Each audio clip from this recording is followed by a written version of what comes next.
सोचिए, अगर आपके सबसे बड़े ग्राहक ने अचानक आपके प्रोडक्ट पर 50% का टैक्स ठोक दिया तो आपकी सेल्स आधी हो जाएगी, मार्केट आपके हाथ से निकल जाएगा और प्रॉफिट वो सीधा कचरे में। अब सोचिए, यही खेल अमेरिका ने भारत के साथ खेल दिया। इंडियन गुड्स पर लगा दिया है 50% का टेरिफ, यानी 50% का टैक्स। अब सवाल ये है, अमेरिका ने ऐसा क्यों किया और इसका असर अपने भारत पर कितना गहरा पड़ेगा और सबसे ज्यादा नुकसान किस किस इंडस्ट्री का होगा। आज हम ये पूरी कहानी simple word plus solid data के साथ बताने वाले हैं, तो चलिए शुरू करते हैं। We put a 50% tariff on India. 50% tariff on some Indian goods. 50% tariff on India. 50% tariffs on India. 50% tariff on Indian goods. A 50% tariff. 50% tariff on India.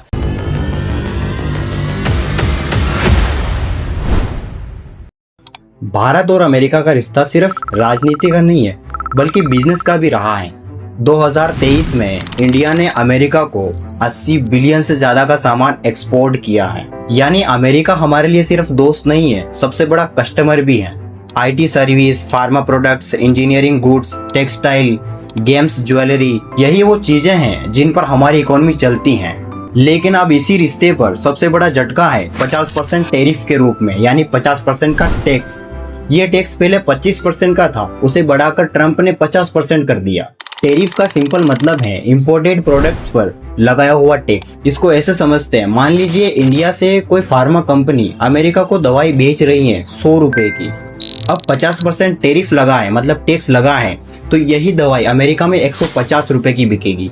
और इसका नतीजा, अमेरिकी बायर्स सस्ती दवाइयां दूसरे देशों से खरीदेगा और इसमें इंडिया की कंपनी का सीधा नुकसान होगा। तो टैरिफ एक तरह से इनडायरेक्ट वेपन है कंपटीशन खत्म करने का। अब सोचिए, ये 50% का झटका कहां कहां लग रहा है। ये सिर्फ एक दो सेक्टर की बात नहीं है, बल्कि पूरे इंडिया की एक्सपोर्ट मशीन हिल गई है। पहले नंबर पर फार्मा इंडस्ट्री। इंडिया को फार्मेसी ऑफ द वर्ल्ड कहा जाता है। सोचिए, अमेरिका अकेला ही हमारी जेनरिक मेडिसिन का 20% बायर है। अब अगर उन दवाइयों पर 50% का टैक्स चढ़ गया तो अमेरिकन कंपनीज सीधा अल्टरनेटिव ऑप्शन ढूंढेगी, जैसे चाइना, मेक्सिको या फिर यूरोप यूनियन। और इसका रिजल्ट ये होगा, जो हमारे भारत से दवाइयाँ एक्सपोर्ट हो रही हैं उसकी नींव हिल जाएगी। और सेकंड नंबर पर है आईटी एंड सर्विसेज। आउटसोर्सिंग का गेम बदल सकता है। इन्फोसिस, टीसीएस, विप्रो जैसी कंपनीज की आधी कमाई अमेरिका से आती है। अगर सर्विसेज पर हिडन टैरिफ या रिस्ट्रिक्शन बढ़ गए तो आउटसोर्सिंग प्रोजेक्ट्स कटने लगेंगे। यानी इंडिया का आईटी सेक्टर जो अब तक डॉलर छाप रहा था वो अब गिर सकता है। नंबर थर्ड पर है टेक्सटाइल एंड गारमेंट्स। ये मार्केट छीन सकता है। रेडीमेड कपड़ों के लिए अमेरिका हमारा दूसरा सबसे बड़ा बायर है, लेकिन 50% टैरिफ लगते ही अमेरिकी बायर्स बांग्लादेश, वियतनाम और कंबोडिया की तरफ भागेंगे। यानी हमारे भारत के कारखानों की मशीनें धीमी पड़ जाएगी। नंबर फोर्थ पर आता है engineering goods and steel. Double pressure. America ने पहले ही चाइना की स्टील पर टैरिफ लगाया था और अब इंडिया पर भी दबाव डाल दिया। इसका मतलब हमारी इंजीनियरिंग गुड्स और स्टील एक्सपोर्ट की डिमांड गिर सकती है और मैन्युफैक्चरिंग कंपनीज तंगहाली यानी दिवालिया हो सकती हैं। नंबर 5 पर है गेम्स एंड ज्वेलरी। लग्जरी का बाजार ठंडा। अमेरिका इंडिया के हीरे और ज्वेलरी का सबसे बड़ा बायर है। 50% टैरिफ लगते ही लग्जरी प्रोडक्ट्स की डिमांड कोलैप्स हो जाएगी, यानी गिर जाएगी। यानी सूरत और मुंबई की चमक फीकी पड़ जाएगी। इसकी बॉटम लाइन ये है, ये सिर्फ एक सेक्टर की बात नहीं है, ये चोट सीधी पूरे इंडियन इकोसिस्टम को लगी है। अब सवाल ये उठता है कि अमेरिका ऐसा क्यों कर रहा है। इसके 4 बड़े रीजंस हैं। पहला है लोकल जॉब्स बचाना।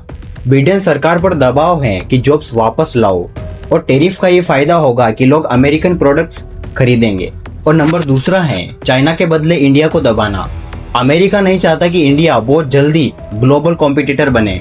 और नंबर तीसरा है पॉलिटिकल दबाव। इलेक्शन सीजन में अमेरिकन लीडर हमेशा हार्ड दिखना चाहते हैं ताकि वोटर्स खुश रहें। और नंबर 4 है नेगोशिएशन टैक्टिक। कई बार अमेरिका हाई टैरिफ लगाकर बाद में डील करता है ताकि अपनी टर्म्स मनवा सके। यानी ये सिर्फ इकोनॉमी का मामला नहीं है, पॉलिटिक्स प्लस स्ट्रेटेजी का भी खेल है। तो अब बात कर लेते हैं कि इसके डायरेक्ट नुकसान क्या क्या होंगे। सबसे पहला, एक्सपोर्ट रेवेन्यू गिरेगा। यानी 80 बिलियन जो एक्सपोर्ट हैं उसमें से कम 15 से 20% रिस्क पर हैं। और नंबर दूसरा आता है जॉब्स का खतरा।